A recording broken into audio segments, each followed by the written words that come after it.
ڈاکہ ڈالنا، بدکاری کرنا گناہ کبیرہ ہیں، دونوں میں کوئی فرق نہیں، وہ بھی حرام ہے، یہ بھی حرام ہے، بلکہ غیبت کا گناہ ان گناہوں سے زیادہ سنگین ہے، اس لیے کہ غیبت کا تعلق حقوق العباد سے ہے، اس لیے خدا کے لیے اس کا اہتمام کریں کہ نہ غیبت کریں اور نہ غیبت سنیں، اور جس مجلس میں غیبت ہو رہی ہو اس میں بات چیت کا رخ بدلنے کی کوشش کریں، ورنہ اس مجلس سے اٹھ کر چلے جائیں، اس لیے کہ غیبت کرنا بھی حرام ہے اور سننا بھی حرام ہے۔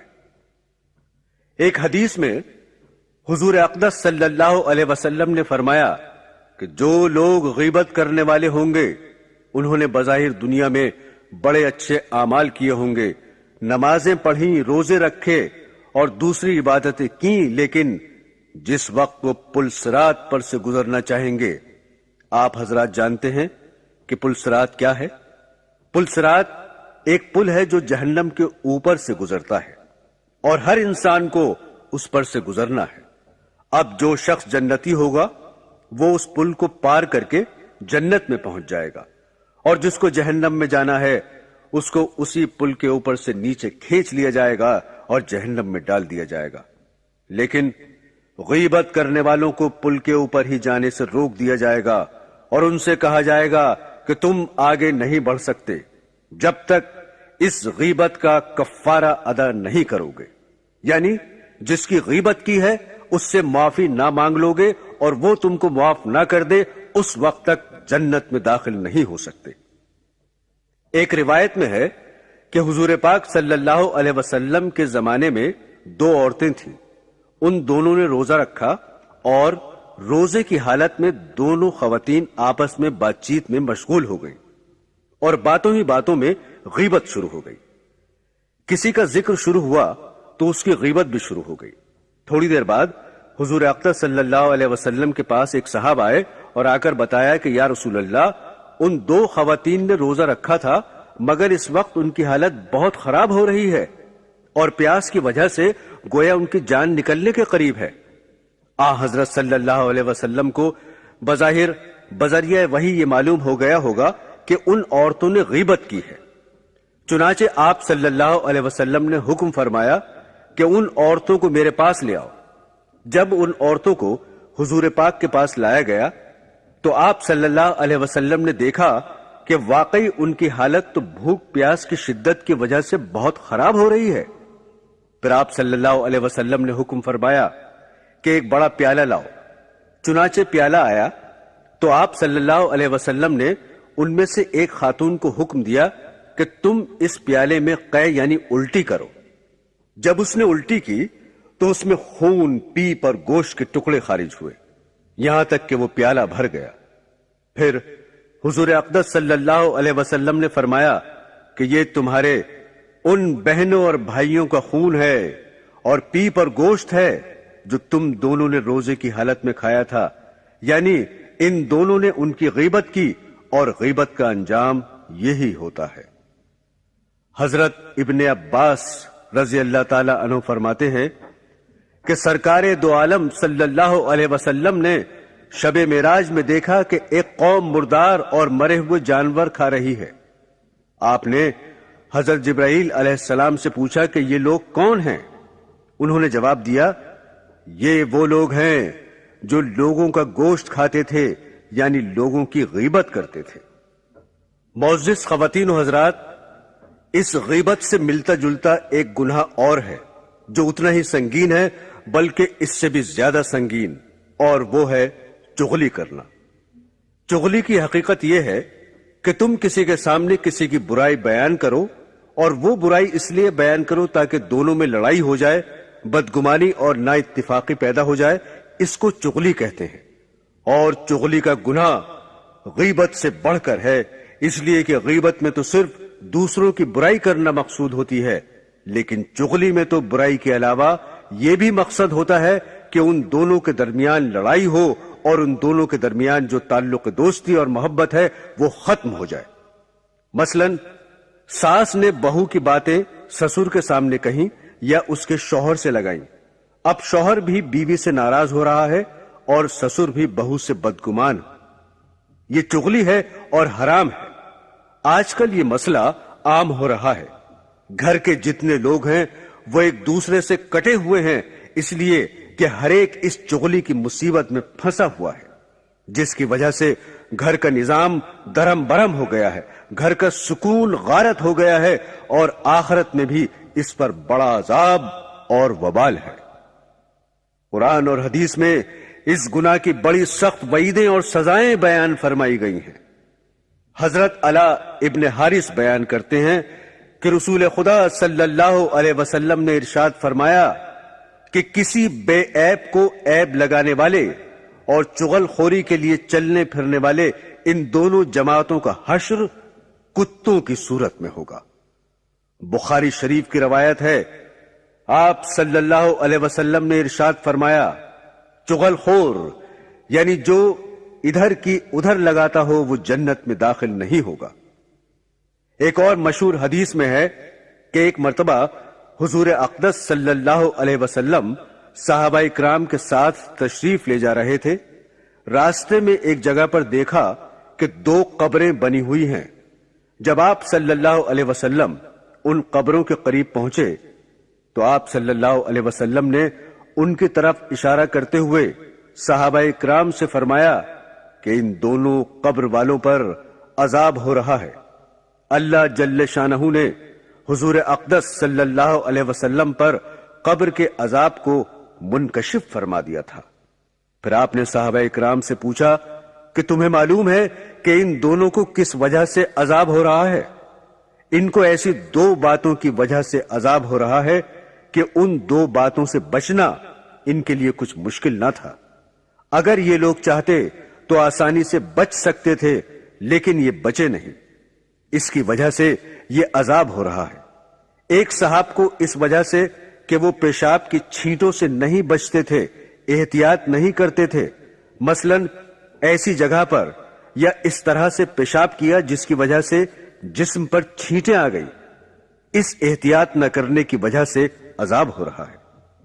اور دوسرے صاحب کو اس لیے عذاب ہو رہا ہے کہ وہ دوسروں کی چغلی بہت کیا کرتے تھے، اس کی وجہ سے قبر میں عذاب ہو رہا ہے۔ لہذا اس حدیث میں حضور پاک صلی اللہ علیہ وسلم نے چغلی کو قبر کے عذاب کا بھی سبب قرار دیا۔ امام غزالی نے لکھا ہے کہ دوسروں کا کوئی راز کھول دینا بھی چغلی کے اندر داخل ہوتا ہے۔ ایک حدیث شریف میں حضور اقدس صلی اللہ علیہ وسلم نے ارشاد فرمایا کہ مجلسوں کے اندر جو بات کی جاتی ہے وہ بھی امانت ہے۔ اب وہ بات آپ جا کر دوسروں سے کہہ دیں تو یہ امانت میں خیانت ہے اور یہ بھی چغلی کے اندر داخل ہے۔ بہرحال میرے دوستو، یہ غیبت اور چغلی کا گناہ اتنا بڑا عظیم اور سنگین گناہ ہے۔ اس کی سنگینی آپ نے احادیث کے اندر سنی، لیکن جتنا سنگین ہے آج اتنی ہی اس کی طرف سے لاپرواہی اور غفلت برتی جا رہی ہے۔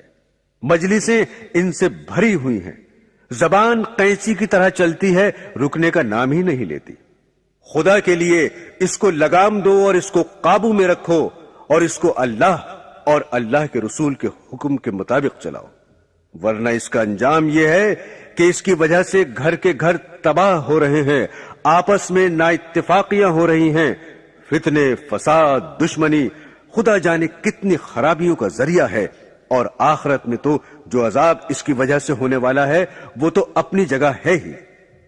میرے دوستو، اب اس منظر کی تفصیل سنیے جس کو دوسرے نمبر پر بیان کیا گیا۔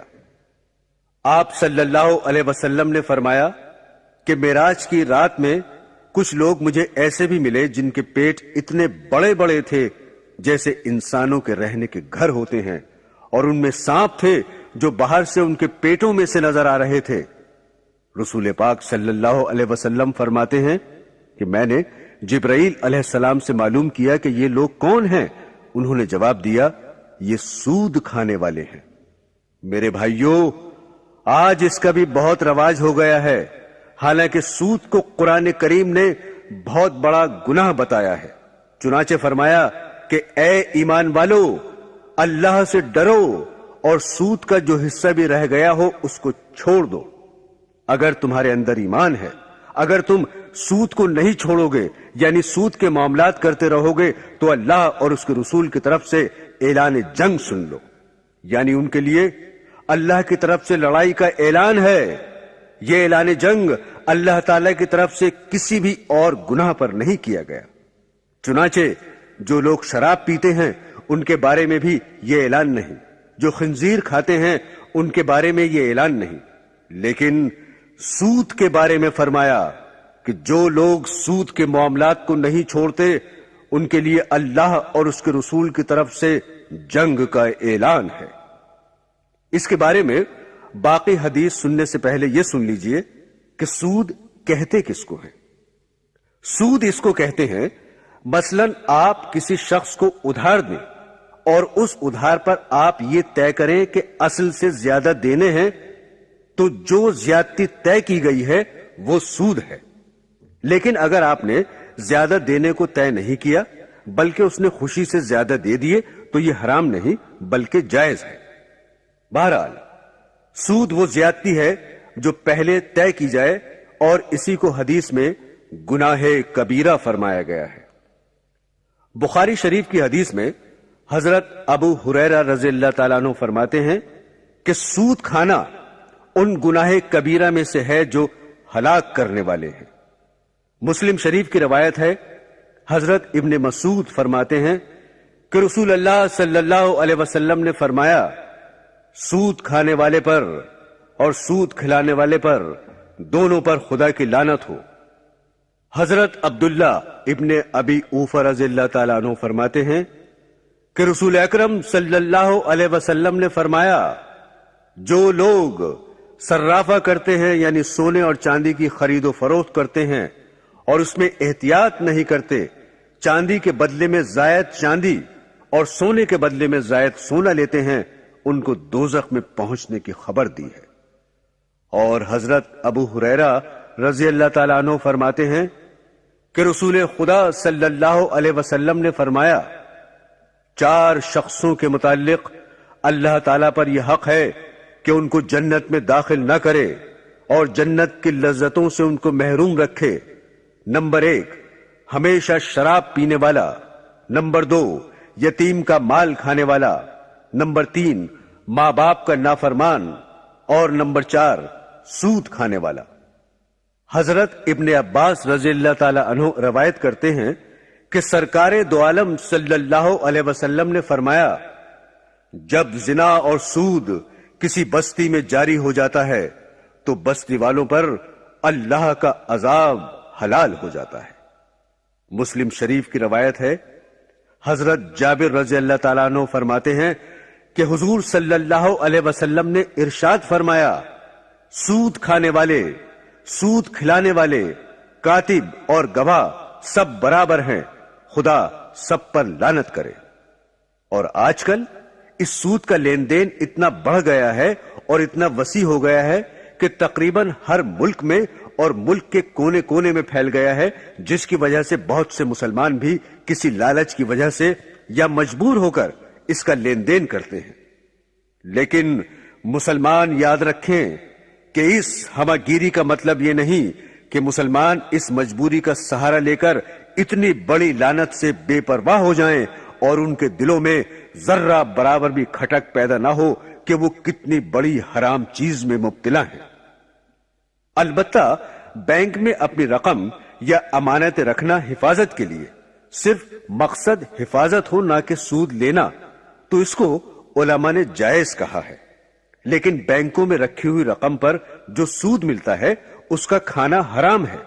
سود کو بینک میں سے تو نکال لیا جائے، وہاں نہ چھوڑا جائے، اور وہاں سے نکال کر غریب لوگوں میں بغیر ثواب کی نیت کے تقسیم کر دینا چاہیے۔ اگر اس کو اپنے خرچے میں لائیں گے تو بربادی کا سبب ہوگا۔ حضرت ابن مسعود فرماتے ہیں کہ رسول کریم صلی اللہ علیہ وسلم نے فرمایا، سود سے حاصل ہونے والا مال خواہ کتنا ہی زیادہ ہو، آخر کار اس میں کمی یعنی بے برکتی آ جاتی ہے۔ تفسیر ابن کثیر میں ہے، حضرت ابن عباس رضی اللہ تعالیٰ عنہ فرماتے ہیں کہ سود خور سے قیامت کے دن کہا جائے گا کہ اپنے ہتھیار لے لے اور خدا سے لڑنے کے لیے تیار ہو جا۔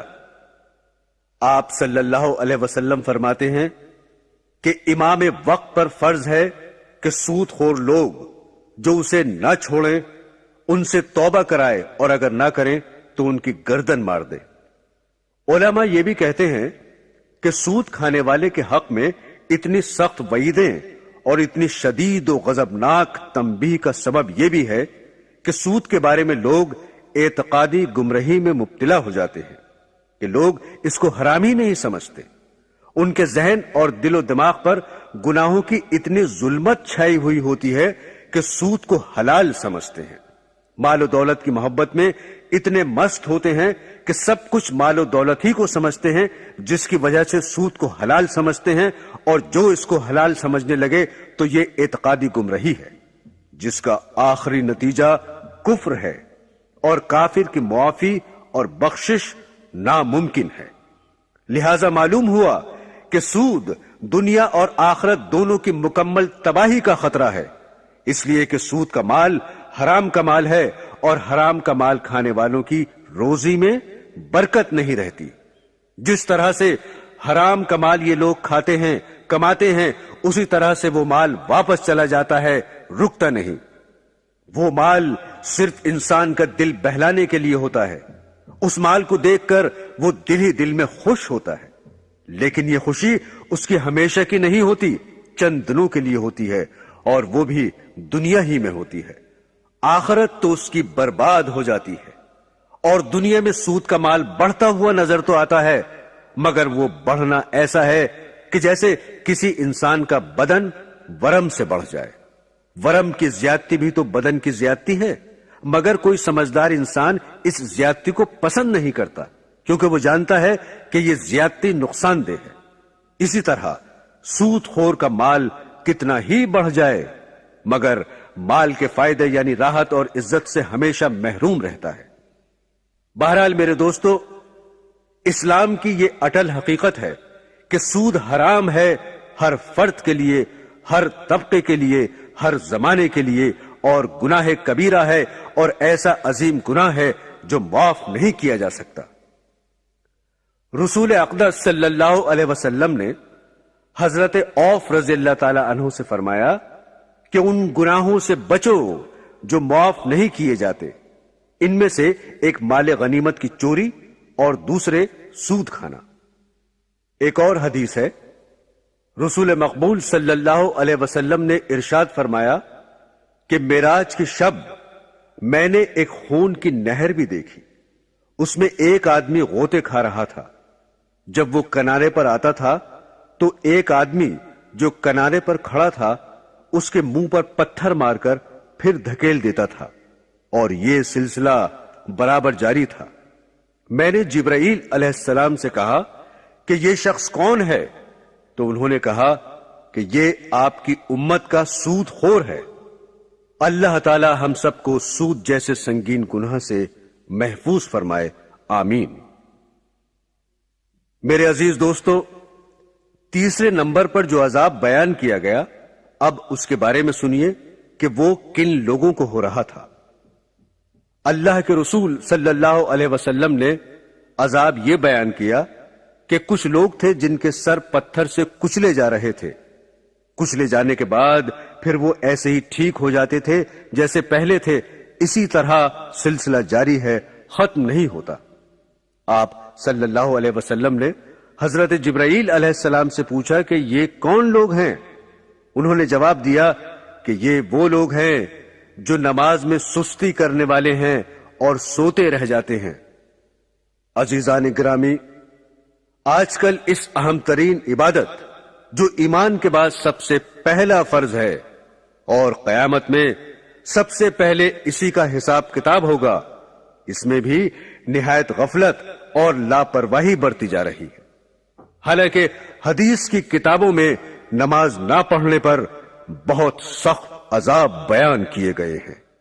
برادران اسلام، جس طرح نماز پڑھنے پر اللہ تعالی کی طرف سے نعمتوں کی اور بڑے بڑے اجر و ثواب کی بارش ہوتی ہے، جس کو رسول پاک صلی اللہ علیہ وسلم نے احادیث میں خوب تفصیل سے بیان کیا ہے، اسی طرح جو لوگ نماز کی پابندی نہیں کرتے اس کی طرف دھیان نہیں دیتے، نماز سے لاپرواہی برتتے ہیں اور بغیر کسی معقول عذر کے نماز جیسی اہم عبادت کو چھوڑ دیتے ہیں، ان کے بارے میں بڑی بڑی سزائیں احادیث میں بیان کی گئی ہیں۔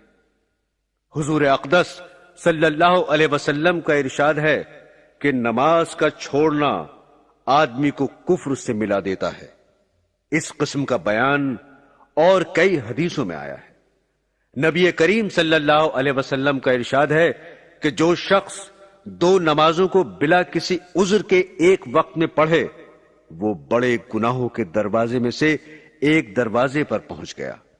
بہت سے لوگ جو اپنے کو دیندار بھی سمجھتے ہیں اور گویا نماز کے پابند بھی سمجھے جاتے ہیں، وہ کئی نمازیں معمولی بہانے سے، سفر کا ہو، دکان کا ہو، ملازمت کا ہو، گھر آ کر اکٹھی ہی پڑھ لیتے ہیں۔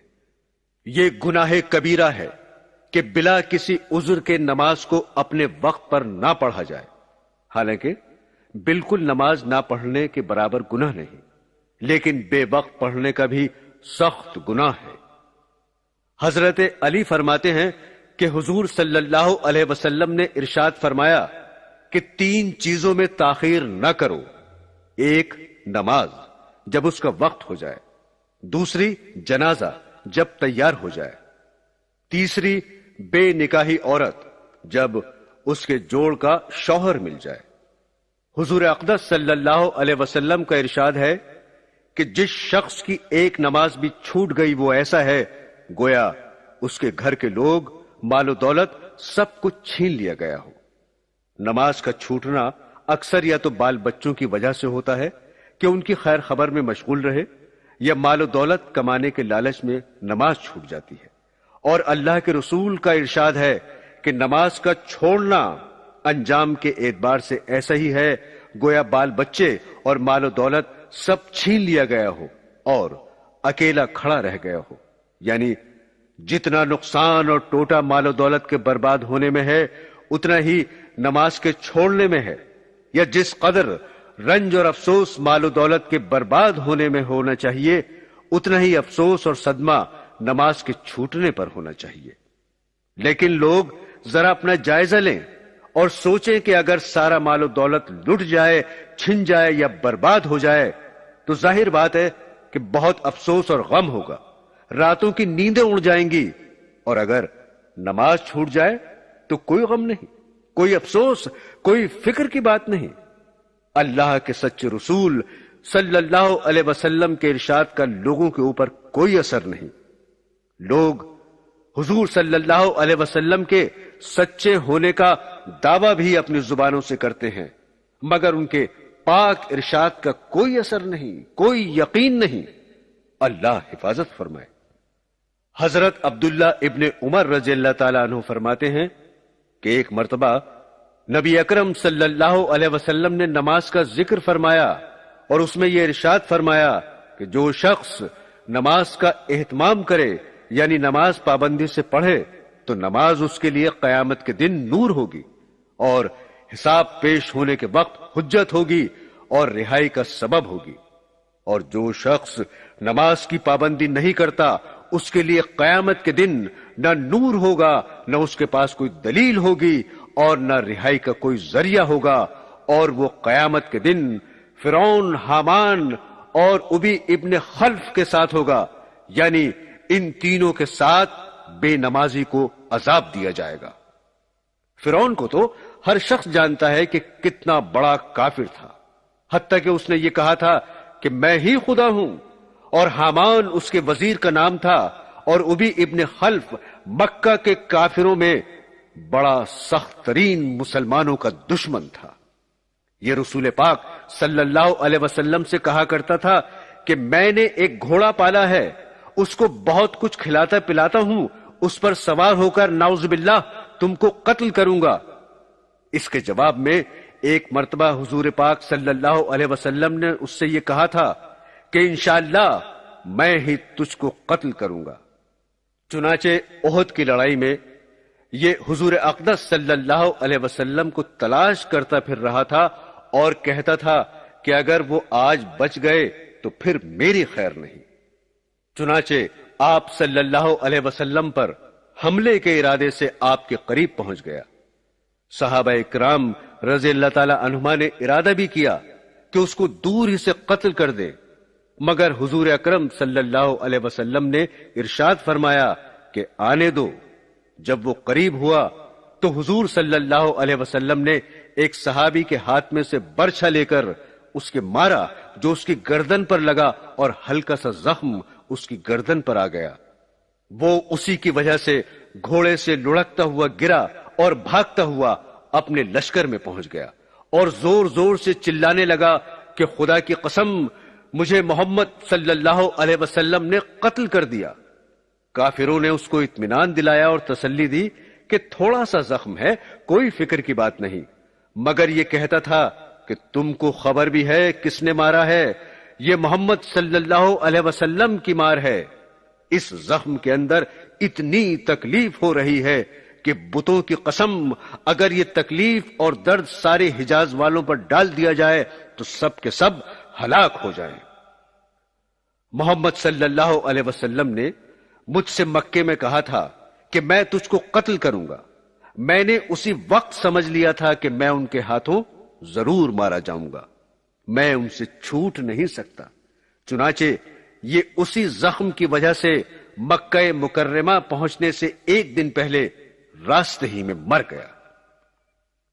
میرے دوستو، مسلمانوں کے لیے یہ نہایت غیرت اور عبرت کا مقام ہے کہ ایک پکے کافر اور سخت دشمن کو تو حضور صلی اللہ علیہ وسلم کے ارشاد کے سچا ہونے کا اس قدر یقین کہ اس کو اپنے مارے جانے میں ذرا بھی شک نہ تھا، لیکن آج کے مسلمان حضور صلی اللہ علیہ وسلم کو اللہ کا رسول ماننے کے باوجود، حضور کو سچا جاننے کے باوجود، حضور صلی اللہ علیہ وسلم کی باتوں کو یقینی کہنے کے باوجود، حضور کے ساتھ محبت کے دعوے کے باوجود اور حضور صلی اللہ علیہ وسلم کی امت میں ہونے پر فخر کے باوجود کتنے ارشادات پر عمل کرتے ہیں اور جن گناہوں میں سخت عذاب بتائے ہیں ان سے کتنا ڈرتے ہیں، کتنا کانپتے ہیں۔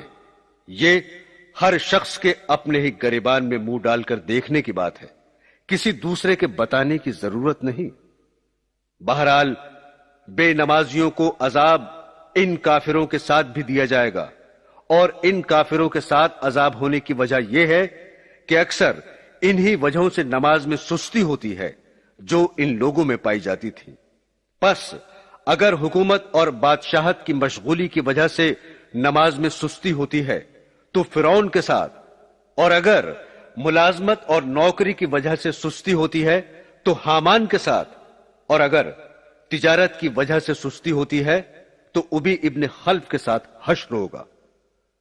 ایک اور حدیث میں آیا ہے، حضرت عباد رضی اللہ تعالیٰ عنہ فرماتے ہیں کہ مجھے میرے محبوب حضور اقدس صلی اللہ علیہ وسلم نے 7 نصیحتیں کی، جن میں سے 4 یہ ہیں کہ تم اللہ تعالیٰ کے ساتھ کسی کو شریک نہ کرو، دوسرے یہ کہ تم جان بوجھ کر نماز نہ چھوڑو، جو جان کر نماز چھوڑ دے وہ مذہب سے نکل جاتا ہے، تیسری یہ کہ اللہ تعالیٰ کی نافرمانی نہ کرو، اس سے حق تعالیٰ ناراض ہو جاتے ہیں، چوتھی یہ کہ شراب نہ پیو کہ یہ ساری خطاؤں کی جڑ ہے۔ ایک دوسری حدیث میں حضرت ابو دردہ رضی اللہ تعالیٰ عنہ بھی اسی جیسا مضمون بیان فرماتے ہیں کہ مجھے میرے محبوب صلی اللہ علیہ وسلم نے وصیت فرمائی کہ اللہ کا شریک کسی کو نہ کرنا، خواہ تیرے ٹکڑے ٹکڑے کر دیے جائیں یا آگ میں جلا دیا جائے۔ دوسری، نماز جان کر نہ چھوڑنا، جو شخص جان بوجھ کر نماز چھوڑتا ہے اس سے اللہ تعالیٰ بری ذمہ ہے۔ تیسری، شراب نہ پینا کہ ہر برائی اسی سے پیدا ہوتی ہے۔ ایک حدیث میں ہے کہ جو شخص نماز کی پابندی کرتا ہے اللہ تعالیٰ 5 طرح سے اس کا اکرام اور اعزاز فرماتے ہیں۔ نمبر 1، اس پر سے روزی کی تنگی ہٹا دی جاتی ہے۔ نمبر 2، اس پر سے قبر کا عذاب ہٹا دیا جاتا ہے۔ نمبر 3، قیامت کے دن اس کے اعمال نامے سیدھے ہاتھ میں دیے جائیں گے۔ یہ علامت ہے اس بات کی کہ یہ لوگ جنتی ہوں گے۔ نمبر 4، پل صراط پر سے بجلی کی طرح گزر جائے گا۔ نمبر 5، یہ حساب کتاب سے محفوظ رہے گا۔ اور جو شخص نماز میں سستی کرتا ہے، اس کو پابندی سے ادا نہیں کرتا، اس کو 15 طرح سے عذاب ہوتا ہے۔ 5 عذاب دنیا میں، 3 موت کے وقت، 3 قبر میں، اور 3 قبر سے نکلنے کے بعد۔ دنیا میں 5 عذاب تو اس طرح ہوتے ہیں۔ نمبر 1، اس کی زندگی میں برکت نہیں رہتی۔ نمبر 2، نیک لوگوں کا سا نور اس کے چہرے سے ہٹا دیا جاتا ہے۔ نمبر 3، اس کو اپنے نیک کاموں پر ثواب نہیں ملتا۔ نمبر 4، اس کی دعائیں قبول نہیں ہوتی۔ نمبر 5، بزرگوں کی دعاؤں میں بھی اس کا حصہ نہیں رہتا۔ اور موت کے وقت کے 3 عذاب یہ ہیں۔ نمبر 1، وہ ذلیل ہو کر مرتا ہے۔ نمبر 2، بھوکا مرتا ہے۔ نمبر 3، پیاس کی شدت میں موت آتی ہے، اگر سمندر بھی پی لے تو پیاس نہیں بجھتی۔ اور قبر میں 3 عذاب یہ ہوتے ہیں۔ اس کی قبر اتنی تنگ ہو جاتی ہے کہ پسلیاں ایک دوسرے میں گھس جاتی ہیں۔ قبر میں آگ جلا دی جاتی ہے۔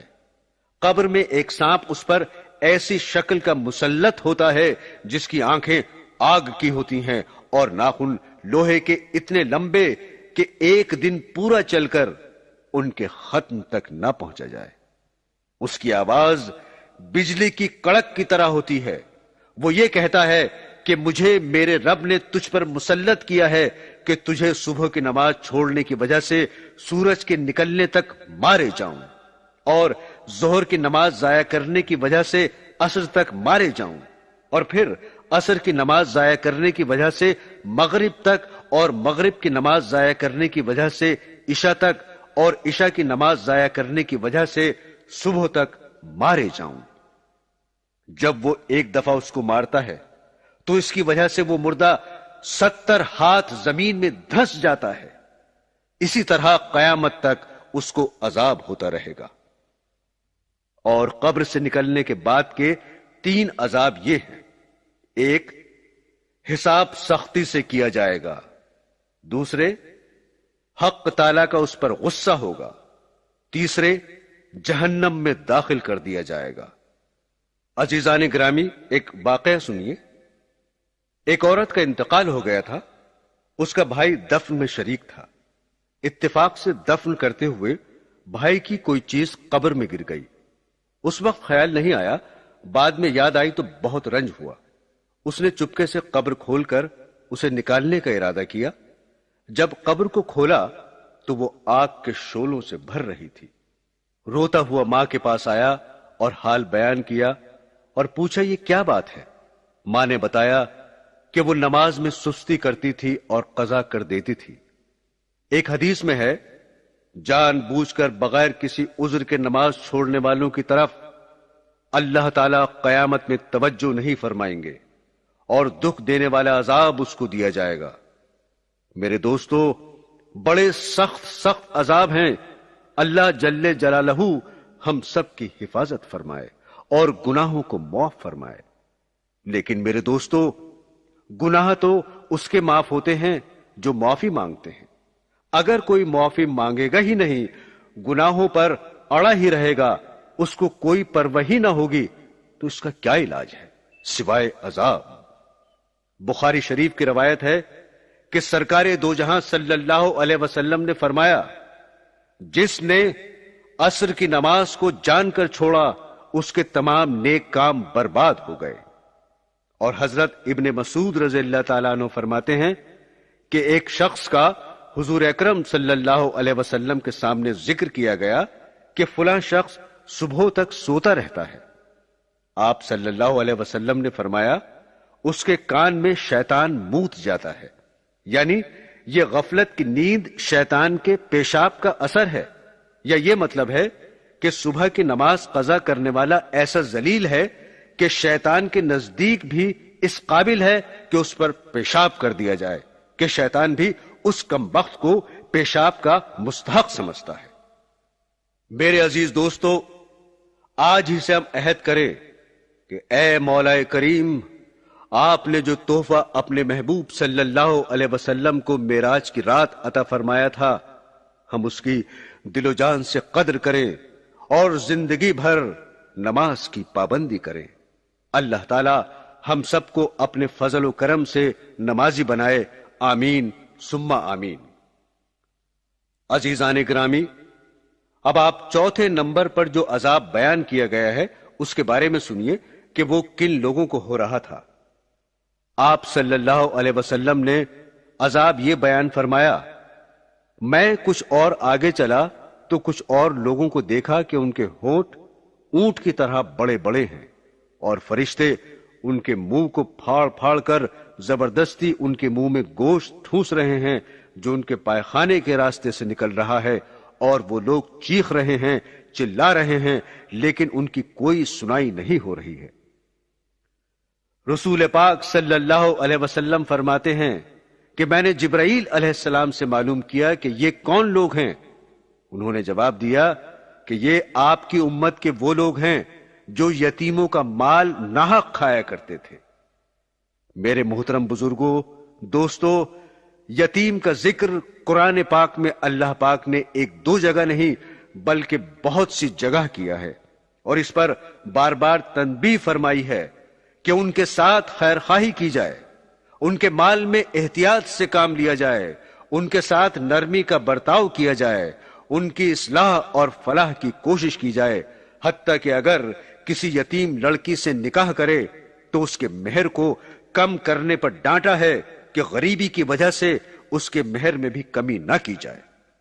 حضور پاک صلی اللہ علیہ وسلم کا ارشاد کئی حدیثوں میں وارد ہوا ہے کہ میں اور وہ شخص جو کسی یتیم کی دیکھ بھال کرتا ہو جنت میں ایسے قریب ہوں گے جیسے دو انگلیاں، یعنی جس طرح دو انگلیاں قریب قریب اور ملی ہوئی ہوتی ہیں، ایسے ہی میں اور وہ شخص جنت میں قریب قریب ہوں گے۔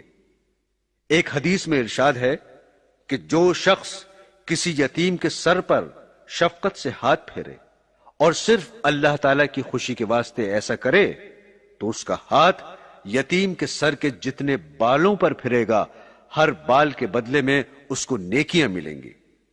اور بھی بہت سی حدیثوں میں اس طرح کی فضیلتیں وارد ہوئی ہیں، لیکن اس کے بالمقابل اگر کوئی یتیم کو تکلیف پہنچائے، اس کو پریشان کرے یا اس کا مال کھائے تو اس کے لیے احادیث میں بڑے سخت اور سنگین عذاب بیان کیے گئے ہیں۔ ایک حدیث میں ہے کہ قیامت کے دن کچھ لوگ قبروں سے اٹھیں گے کہ ان کے منہ میں آگ بھڑک رہی ہوگی۔ کسی نے پوچھا کہ یا رسول اللہ یہ کون لوگ ہوں گے؟ تو حضور پاک صلی اللہ علیہ وسلم نے قرآن پاک کی آیت تلاوت فرمائی جس کا ترجمہ یہ ہے، جو لوگ یتیموں کا مال ظلم سے کھاتے ہیں وہ اپنے پیٹ میں آگ بھرتے ہیں۔ ایک اور حدیث میں ہے کہ 4 قسم کے آدمی ایسے ہیں جن کو اللہ جل شانہ نہ تو جنت میں داخل فرمائیں گے نہ جنت کی نعمتیں ان کو چکھنا نصیب ہوں گی۔ ایک وہ شخص جو شراب پیتا ہو، دوسرے سود خور، تیسرے وہ شخص جو ناحق یتیم کا مال کھائے، چوتھا وہ شخص جو والدین کا نافرمان ہو۔ بخاری شریف کی روایت ہے، حضرت ابو ہریرہ رضی اللہ تعالیٰ عنہ فرماتے ہیں کہ آپ صلی اللہ علیہ وسلم نے ارشاد فرمایا کہ ہلاک کرنے والی چیزوں میں سے ایک یتیم کا مال کھانا بھی ہے، یعنی یتیم کا مال ظلم سے کھانا بھی انسان کو ہلاک کرنے والا ہے۔ میرے دوستو، جب سچوں کے سچے اللہ کے رسول صلی اللہ علیہ وسلم اس بات پر بار بار آگاہ کر رہے ہیں کہ یتیم کے مال سے بچو ورنہ برباد ہو جاؤ گے، پھر بھی اگر کوئی یتیم کے مال کو ناحق کھائے تو اس کی بربادی میں کیا شک ہے کہ دنیا میں بھی پریشان، ذلیل اور خوار ہوگا، اور مرنے کے بعد آخرت میں جنت سے روک دیا جائے گا۔ حضرت ابو ہریرہ رضی اللہ تعالی عنہ کی حدیث ہے کہ رسول اکرم صلی اللہ علیہ وسلم نے فرمایا، اللہ تعالی پر حق ہے کہ وہ یتیم کے مال کھانے والوں کو جنت میں داخل نہ کرے۔ اس لیے میرے دوستو، اگر تمہارے پاس کوئی یتیم ہو تو اس کے ساتھ خیر خواہی اور اچھائی کا معاملہ کرو، وہ تمہارے لیے ایک بہت بڑی نعمت بھی ہے جبکہ تم اس کے ساتھ بھلائی کا معاملہ کرو گے اور ان کے ساتھ اپنی اولاد کی طرح محبت کرو گے۔ اس لیے جب وہ یتیم ہو گئے اور ان کا باپ نہ رہا تو اللہ تعالیٰ نے سب بندوں کو حکم دیا کہ ان کے ساتھ باپ جیسا برتاؤ کرو اور ان کو اپنی اولاد کی طرح سمجھو، ورنہ اگر تم نے ان کے ساتھ کوئی بدسلوکی کی، ان کو کسی طرح ستایا یا پریشان کیا تو پھر تمہارے لیے بربادی ہے اور جہنم میں جانے کا ذریعہ ہے۔ بہت سے لوگ ہوتے ہیں جو یتیموں کے وارث بن کر اور ان کے ذمہ دار اور سرپرست بن کر ان کا مال اپنے خرچے میں لاتے ہیں، اور جب وہ یا اس کی طرف سے کوئی مانگے تو اس کو ڈانٹتے ہیں۔ یاد رکھو ایسے لوگوں پر ہلاکت اور عذاب شدید ہے۔ اللہ تعالی ہم سب کی اس گناہ عظیم سے حفاظت فرمائے، آمین۔ برادران اسلام، اب میں 5ویں عذاب کے بارے میں بتا رہا ہوں کہ وہ کن لوگوں کو ہو رہا تھا۔ آپ صلی اللہ علیہ وسلم نے جب یہ منظر دیکھا کہ لوگوں کے جسم کی کھال قینچیوں سے کاٹی جا رہی ہے اور آگ کی قینچیوں سے کاٹی جا رہی ہے، تو آپ صلی اللہ علیہ وسلم نے حضرت جبرائیل علیہ السلام سے جو آپ کے ساتھ تھے معلوم کیا یہ کون لوگ ہیں؟ تو حضرت جبرائیل علیہ السلام نے بتایا کہ یہ وہ مرد اور عورتیں ہیں جو زنا کرنے کی خاطر بناؤ سنگار اور فیشن کیا کرتے تھے۔ اللہ پاک نے قرآن پاک میں زنا سے متعلق یہ ارشاد فرمایا ہے کہ اے لوگو، تم زنا کے پاس نہ پھٹکنا، اس لیے کہ وہ بڑی بے حیائی کی بات ہے۔ پاس بھی نہ پھٹکنے کا مطلب یہ ہے کہ جن باتوں سے زنا کا تقاضا پیدا ہوتا ان سے بچنا بھی ضروری ہے۔ چنانچہ زناکاری اور اس کی طرف لے جانے والی اور اس کی خواہش پیدا کرنے والی تمام چیزوں سے قرآن کریم اور حدیث نے روکا ہے۔ تفسیر ابن کثیر میں ہے کہ رسول اللہ صلی اللہ علیہ وسلم فرماتے ہیں، شرک کے بعد کوئی گناہ زناکاری سے بڑھ کر نہیں۔ حضرت ابو امامہ رضی اللہ تعالی عنہ کی روایت میں ہے کہ رسول اقدس صلی اللہ علیہ وسلم نے فرمایا، اپنی نگاہ کو روکو اور شرمگاہ کی پوری حفاظت کرو ورنہ خدا تمہاری صورت بگاڑ دے گا۔ بخاری شریف کی روایت ہے، حضرت انس رضی اللہ تعالی عنہ بیان کرتے ہیں کہ رحمت عالم صلی اللہ علیہ وسلم نے فرمایا، جو گناہ انسان کو سب سے زیادہ جہنم کا مستحق بناتے ہیں وہ زبان اور شرمگاہ کے گناہ ہیں۔ نسائی شریف کی روایت ہے کہ آپ صلی اللہ علیہ وسلم نے فرمایا، جس نے زنا کیا یا شراب پی یا چوری کی تو اس نے اسلام کی رسی اپنی گردن سے نکال دی۔ حضرت عثمان نبی کریم صلی اللہ علیہ وسلم سے روایت کرتے ہیں کہ آپ صلی اللہ علیہ وسلم نے فرمایا، آدھی رات کو آسمان کا دروازہ کھولا جاتا ہے اور ایک پکارنے والا پکارتا ہے کہ کوئی دعا کرنے والا ہے جو اس کی دعا قبول کی جائے۔ پھر ہر مسلمان کی دعا قبول کی جاتی ہے اگر وہ مانگتا ہے، سوائے زناکار کے جو اپنی شرمگاہ کی کمائی کھاتی پھرتی ہے۔ ایک اور حدیث میں ہے کہ آپ صلی اللہ علیہ وسلم نے فرمایا، زانیوں کے منہ جہنم کی آگ سے جلائے جائیں گے، آگ سے ان کے منہ بھڑکتے ہوئے ہوں گے۔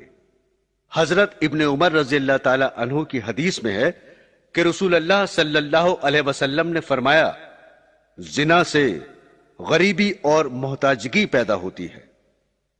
بخاری شریف کی روایت ہے کہ رسالت مآب صلی اللہ علیہ وسلم نے خواب میں دیکھا کہ لوگ ایک تندور میں عذاب دیے جا رہے ہیں جو آگ کے شعلوں کے ساتھ بلند ہوتے ہیں اور تندور کے منہ تک آ جاتے ہیں۔ جب آگ نیچی ہوتی ہے تو وہ بھی نیچے گر جاتے ہیں۔ اس جہنم کے کانٹے دار درخت اور پتھر کھا رہے تھے۔ آپ صلی اللہ علیہ وسلم نے حضرت جبرائیل علیہ السلام سے معلوم کیا تو انہوں نے بتایا کہ یہ وہ لوگ ہیں جو اپنے مالوں کی زکوٰۃ نہیں دیتے تھے۔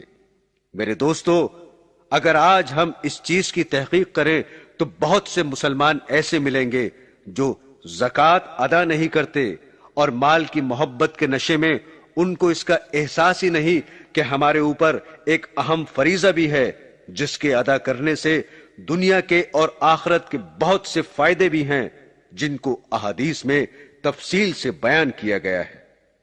میرے دوستو، زکوٰۃ نہ دینے والوں میں سے بعض لوگوں کو اس طرح بھی عذاب ہوگا جس کو حضور پاک صلی اللہ علیہ وسلم نے اس طرح فرمایا ہے کہ جس شخص کو اللہ تعالیٰ نے مال دیا ہو اور وہ اس کی زکوٰۃ ادا نہ کرتا ہو تو وہ مال قیامت کے دن ایک ایسا سانپ بنا دیا جائے گا جو گنجا ہوگا اور اس کی آنکھوں پر 2 سیاہ نقطے ہوں گے۔ پھر وہ سانپ اس کی گردن میں توق کی طرح ڈال دیا جائے گا جو اس کے دونوں جبڑوں کو پکڑ لے گا اور کہے گا کہ میں تیرا مال ہوں، تیرا خزانہ ہوں۔ اس کے بعد حضور پاک صلی اللہ علیہ وسلم نے قرآن پاک کی یہ آیت پڑھی جس کا ترجمہ یہ ہے کہ وہ لوگ جو ایسی چیز کے خرچ کرنے میں بخل کرتے ہیں جو ان کو اللہ جل شانہ نے صرف اپنے فضل سے دی ہے، وہ ہرگز یہ خیال نہ کریں کہ بخل کرنا ان کے لیے اچھا کام ہے، ہرگز نہیں، بلکہ یہ کام ان کے لیے بہت برا ہوگا، اس لیے کہ وہ لوگ قیامت کے دن طوق پہنائے جائیں گے اس مال کا جس کے ساتھ بخل کیا، یعنی سانپ بنا کر ان کی گردنوں میں ڈال دیا جائے گا۔ حضرت ابو ہریرہ رضی اللہ تعالی عنہ سے روایت ہے کہ رسول اللہ صلی اللہ علیہ وسلم نے فرمایا، جو شخص سونے چاندی کی زکوٰۃ ادا نہیں کرتا تو اس کے مال کی تختیاں بنا کر قیامت میں اس شخص کی پیشانی اور پہلوؤں کو داغ دیا جائے گا۔ جب یہ تختیاں ٹھنڈی ہو جائیں گی تو گرم کر لیا جائے گا اور قیامت کے 50,000 برس والے پورے دن میں اس کو یہی عذاب ہوتا رہے گا۔ اس لیے میرے بزرگوں، میرے دوستو، یہ ٹھان لو کہ زکوٰۃ پوری ادا کریں گے ورنہ دنیا اور آخرت میں پریشانی کا سبب ہے۔ اور میرے دوستو، ذرا تم یہ سوچو کہ جو کچھ مال دولت تم اس دنیا میں حاصل کرتے ہو، چاہے تجارت کے ذریعے حاصل کرتے ہو، چاہے ملازمت کے ذریعے حاصل کرتے ہو، چاہے کاشتکاری کے ذریعے حاصل کرتے ہو یا کسی اور ذریعے سے حاصل کرتے ہو، ذرا غور کرو کہ وہ مال کہاں سے آ رہا ہے۔ کیا تمہارے اندر طاقت تھی کہ تم اپنے بازو کے زور سے وہ مال جمع کر سکتے تھے؟ یہ تو اللہ تعالیٰ کا بنایا ہوا حکیمانہ نظام ہے کہ وہ اپنے اس نظام کے ذریعے تم کو مال و دولت دے رہا ہے۔ سب کچھ اللہ تعالیٰ ہی کا دیا ہوا ہے، ہم خود اللہ کے ہیں، ہمارا دماغ، عقل، ذہن، ہاتھ، پیر، آنکھ، کان، سب کچھ اسی کا دیا ہوا ہے۔ اگر وہ نہ دیتا ہم کہاں سے کما لیتے؟ تو سب کچھ اللہ ہی کا ہے، لیکن اس کا کرم ہے کہ سب کچھ اس کا ہوتے ہوئے بھی وہ صرف 2.5% مانگتا ہے، اور وہ بھی اپنے لیے نہیں۔ اس کو کیا ضرورت ہے ہمارے مال کی؟ زمین اس کی، آسمان اس کا، چاند سورج اس کے، زمین کے خزانوں کا وہ مالک، تو اسے ہمارے مال کی کیا ضرورت؟ وہ تو غنی ہے۔ اس لیے اللہ تعالی ہم سب کو زکوٰۃ ادا کرنے کی توفیق عطا فرمائے، آمین ثم آمین۔